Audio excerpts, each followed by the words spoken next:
America से समझौता नहीं, जंग चाहता है ईरान। लंबी जंग ईरान के लिए खोलेगी विकास का रास्ता। ईरान से लंबी जंग नहीं लड़ पाएगा अमेरिका। अमेरिका के सहयोगी भी जंग में साथ देने को नहीं है तैयार। अमेरिका और ईरान के बीच जंग होगी, ये अब तय माना जा रहा है। ईरान के supreme leader Ayatollah Ali Khamenei हो या फिर अमेरिका के राष्ट्रपति डोनाल्ड ट्रंप, दोनों ही ये मान रहे हैं कि जंग तो होनी ही है, इसे अब टाला नहीं जा सकता। ट्रंप का कहना है कि हम ईरान को परमाणु हथियार नहीं बनाने देंगे, किसी भी कीमत पर नहीं बनाने देंगे।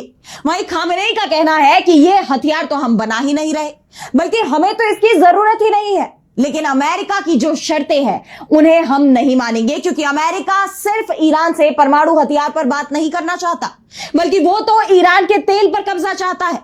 वो ईरान में अपनी कठपुतली सरकार बनवाना चाहता है।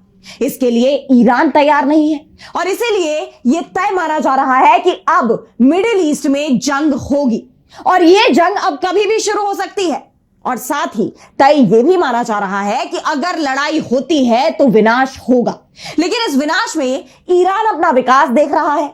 तो कैसे अमेरिका और ईरान के बीच होने वाली है लड़ाई और यह लड़ाई खामेनेई के लिए कैसे बन सकती है बड़ा मौका, आज हम इसी पर अपनी स्पेशल रिपोर्ट में करेंगे बात। नमस्कार, मैं आराधना। तो शुरू करते हैं हमारी एक खास रिपोर्ट और बात करते हैं मिडिल ईस्ट की। तो तेहरान को घेरने के लिए अमेरिका ने अपनी पूरी ताकत झोंक दी है। 2 एयरक्राफ्ट कैरियर, सैकड़ों युद्धपोत, लड़ाकू विमान, 50,000 से ज्यादा सैनिक और अपने तमाम आधुनिक हथियार इस वक्त अमेरिका ने मिडिल ईस्ट में तैनात कर दिए हैं और वो ईरान की हर तरफ से घेराबंदी में जुट गया है। अमेरिका की सेना हमले के लिए पूरी तरह से तैयार है। सिर्फ एक आदेश मिलने का इंतजार है और एक्शन हो जाएगा। अमेरिकी सेना का जो प्लान है उसमें माना जा रहा है कि पहला हमला पूरी जंग का सबसे खतरनाक हमला होगा और इस हमले में अगर ईरान संभल गया तो फिर जंग का नतीजा किसी भी तरफ जा सकता है, या फिर यह भी कह सकते हैं कि तो फिर जंग लंबी चलेगी, यह तय है। वैसे भी ईरान लंबी जंग की ही तैयारी कर रहा है क्योंकि जंग में उसे फायदा होता दिख रहा है। सबसे पहली बात कि अमेरिका इस बार ईरान के खिलाफ पूरी दुनिया में अलग थलग पड़ गया है। दुनिया ईरान के साथ खड़ी दिख रही है। वो बात अलग है कि अमेरिका के दबाव में कई देश ईरान का खुलकर समर्थन नहीं कर रहे हैं, लेकिन कोई भी अमेरिका के हमले का समर्थन करने को तैयार नहीं है। यहां तक कि अमेरिका की हर कार्रवाई में साथ देने वाला ब्रिटेन भी अब अमेरिका को आंख दिखा रहा है। इजराइल को छोड़कर किसी भी देश ने उसका समर्थन नहीं किया है। उल्टे तुर्की और सऊदी अरब जैसे देशों ने तो जंग का खुलकर विरोध कर दिया है। मिडिल ईस्ट के सभी देशों ने साफ कह दिया है कि अगर अमेरिका ईरान पर हमला करता है तो हम उसे अपनी जमीन और अपने आकाश का इस्तेमाल नहीं करने देंगे। इन देशों का कहना है कि जंग की स्थिति में हम अपना बेस अमेरिका को नहीं देंगे। ईरान ने जंग की सिचुएशन में इन देशों पर हमले की धमकी दी है। वहीं ब्रिटेन ने भी अपना हवाई अड्डा देने से इनकार कर दिया है। ब्रिटेन ने साफ साफ कहा है कि अभी हम जंग लड़ने की स्थिति में नहीं है और जर्मनी भी मिडिल ईस्ट से बाहर जा रहा है।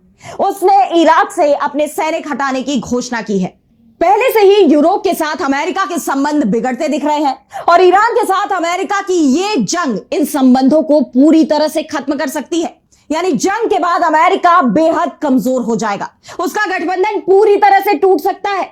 और ईरान को एक बात पता है कि इस वक्त अगर वो अमेरिका से कोई समझौता करने की कोशिश करेगा तो अमेरिका के राष्ट्रपति डोनाल्ड ट्रंप ईरान पर कई शर्तें लाद देंगे।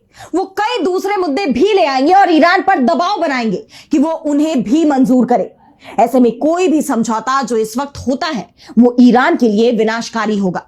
इसलिए ईरान की कोशिश यही चल रही है कि अगर जंग होती है तो इसे किसी भी तरह लंबा खींचा जाए और उसे कैसे लंबा खींचना है ईरान पूरी तरह इसी पर फोकस करेगा। लंबी जंग हुई तो अमेरिका लड़ते लड़ते ही पस्त हो जाएगा। ईरान को पता है कि अमेरिका ज्यादा समय तक जंग लड़ने की स्थिति में नहीं है और अगर जंग लंबी खिंच गई तो अमेरिका खुद ही समझौते के टेबल पर आ जाएगा और ये ईरान की बड़ी जीत होगी, क्योंकि तब ईरान को अमेरिका की बड़ी शर्तें नहीं माननी होंगी।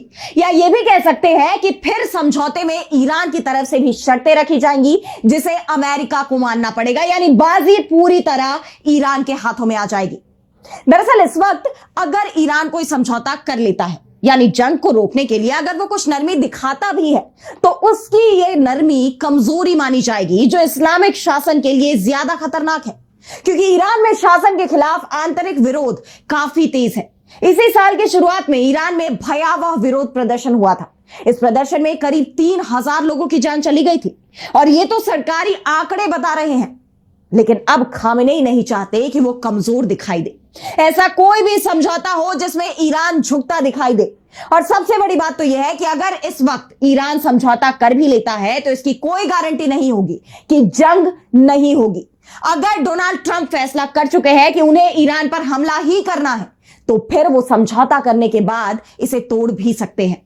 और ट्रंप के इसी रुख के चलते ईरान को अमेरिका पर भरोसा नहीं हो रहा, क्योंकि 2015 में ईरान ने अमेरिका के साथ समझौता किया था। लेकिन 2 साल बाद जब अमेरिका में डोनाल्ड ट्रंप राष्ट्रपति बने तो उन्होंने ईरान से किए गए समझौते को तोड़ दिया और इस बार तो वो खुद ही राष्ट्रपति है। ऐसे में ट्रंप पर ईरान भरोसा करने के बाद धोखा नहीं खाना चाहता। अब आखिर ईरान को इस धोखे का अंदेशा क्यों है? तो इसकी वजह भी है, क्योंकि अमेरिका की तरफ से लगातार यह कोशिश हो रही है कि ईरान में खामेनेई के शासन का अंत किया जाए, ऐसी सरकार बनाई जाए जिस पर अमेरिका का दबदबा हो, यानी जो अमेरिका के दबाव में काम करे। और इसीलिए कहा यह जा रहा है कि अमेरिका ने ईरान पर हमले का जो प्लान तैयार किया है उसमें ईरान की लीडरशिप को सबसे पहले टारगेट किया जाएगा। जिस तरह से वेनेजुएला पर हमला करते समय वहां के राष्ट्रपति निकोलस मादुरो को किडनैप किया गया, कुछ वैसा ही अब ईरान के supreme leader ayatollah Ali Khamenei और ईरान के राष्ट्रपति मसूद पेजेश्कियान के साथ करने की कोशिश अमेरिका की होगी।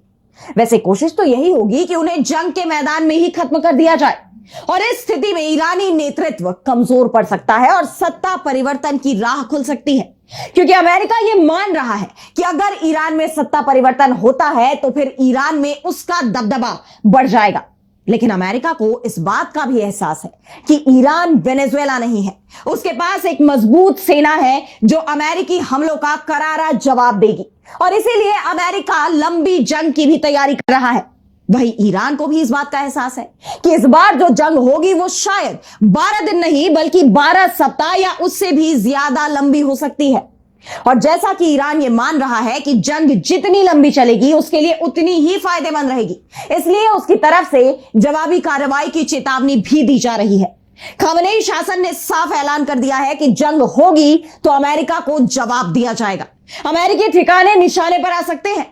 ईरान बैलिस्टिक मिसाइल और ड्रोन के जरिए खाड़ी क्षेत्र में अमेरिकी सैन्य अड्डों को निशाना बनाएगा, जिनमें कतर, इराक, ओमान जैसे देश शामिल है। और इसके अलावा वो उन देशों पर भी हमला कर सकता है जिन्हें वो अमेरिका का सहयोगी मानता है और इस सूची में इजराइल और जॉर्डन का नाम भी शामिल है, क्योंकि यह माना जा रहा है कि अमेरिका अगर ईरान पर हमला करेगा तो इजराइल तो उसका साथ देगा ही और इन हमलों में जॉर्डन के एयरबेस अमेरिका का सबसे बड़ा सहारा बनेंगे। यहां अमेरिकी वायुसेना के कई विमान और डिफेंस सिस्टम थार्ड की भी तैनाती यही संकेत दे रही है। ईरान और अमेरिका की जो रणनीति है वो साफ दिखा रही है कि अमेरिका चाहता है कि जंग कुछ घंटे या कुछ दिनों तक सीमित रहे, वहीं ईरान की रणनीति है कि जंग जितनी लंबी चले उतना ही अच्छा है, क्योंकि फिर जो समझौता होगा वो ईरान के फायदे वाला होगा। और अमेरिका को भी डर लग रहा है कि अगर जंग लंबी चलती है तो फिर अमेरिका के अंदर ही सरकार का विरोध शुरू हो जाएगा।